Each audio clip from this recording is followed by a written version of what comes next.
Sornam kitchen. இன்னைக்கு பாவக்காய் fry எப்படி பண்ணுறதுன்னு பார்க்கலாம். இப்போ 5 காய் எடுத்துருக்கிறேன், ஒரு 3 பேருக்கு தேவையான அளவு. அது புளி ஒரு சின்ன நெல்லிக்காய் அளவு, மஞ்சத்தூள் 1/2 டீஸ்பூன், தயிர் 2 டேபிள் ஸ்பூன், உப்பு தேவையான அளவு. இதை நாம் எப்படி வேக வைக்கிறதுன்னு பார்க்கலாம். புளியை நான் முன்னையே இதை வேக வச்சு கரைச்சி வச்சுருக்கிறேன். இது கூட தயிர் சேர்த்துடலாம்.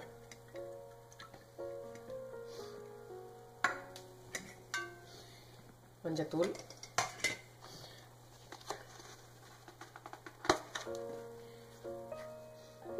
உப்பு 1 ஸ்பூன் போட்டுடலாம்.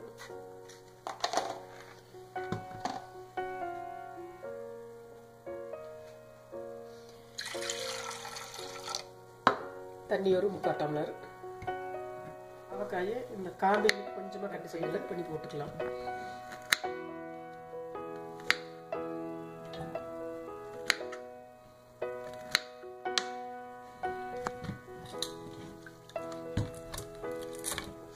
இது நீங்கள் இப்படியே அடுப்பில் வச்சு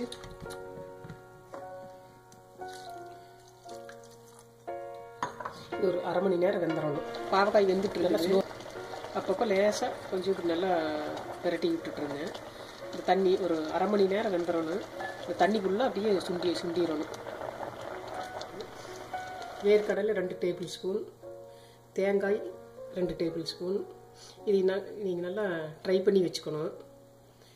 மிளகாய்த்தூள் 2 டீஸ்பூன், மல்லித்தூள் 2 டீஸ்பூன், சீரகப்பொடி 1/4 டீஸ்பூன், மஞ்சத்தூள் 1/2 டீஸ்பூன், பூண்டு ஒரு 4 பல் எடுத்து வச்சுருக்கேன். உப்பு 1 ஸ்பூன் போட்டுக்கலாம்.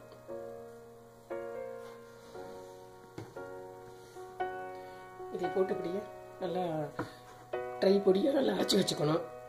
பாவக்காய் நல்லா வெந்துடுச்சுங்க. அந்த தண்ணி கூட நல்லா சுண்டிடுச்சு. அந்த பொடியை மிக்சியில் அடிச்சுட்டோம். இப்படி நல்லா இப்போ ட்ரையாக இருக்கணும். உதிரியாக வந்துடுச்சு.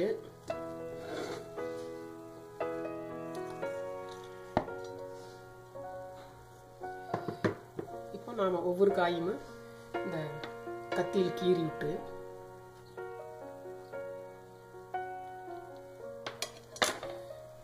கொஞ்சமாக கீறிக்கலாம். நீங்கள் விதை டேஸ்ட் பிடிக்கும்னா விதை அப்படியே விட்டுடலாம், இல்லாட்டி விதை இருக்கட்டு.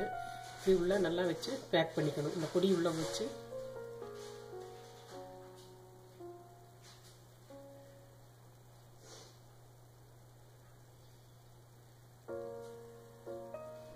இது கொஞ்சம் டைம் எடுக்கு.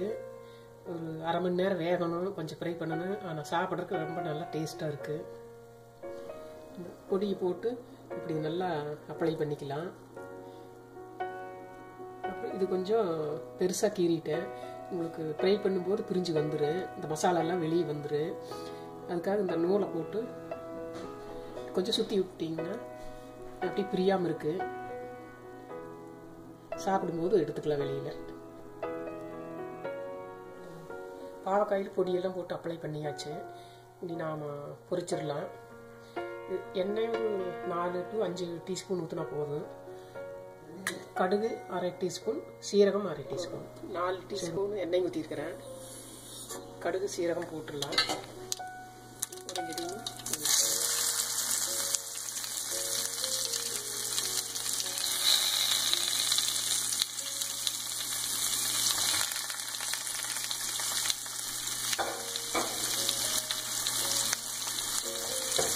கொஞ்ச நேரம் நல்லா ஸ்லோலியாக நல்லா ஃப்ரை பண்ணிக்கணும்.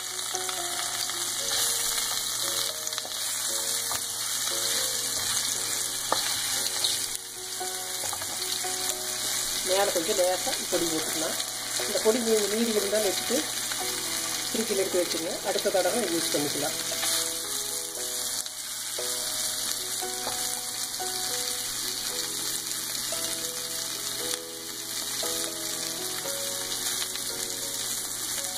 இது 5லேருந்து 10 நிமிஷம் மீடியம் ஃப்ளேம்லேயே வச்சு பண்ணுனேன். நீங்கள் வந்து தேவைப்பட்டால் நீங்கள் இன்னும் கொஞ்சம் எண்ணெய் சேர்த்துக்கலாம். இது சாதத்துக்கு, தயிர் சாதம், ரசம் சாதத்துக்கு வச்சாட்டும் சும்மாவும் சாப்பிடலாம். நீங்களே ட்ரை பண்ணி பாருங்கள்.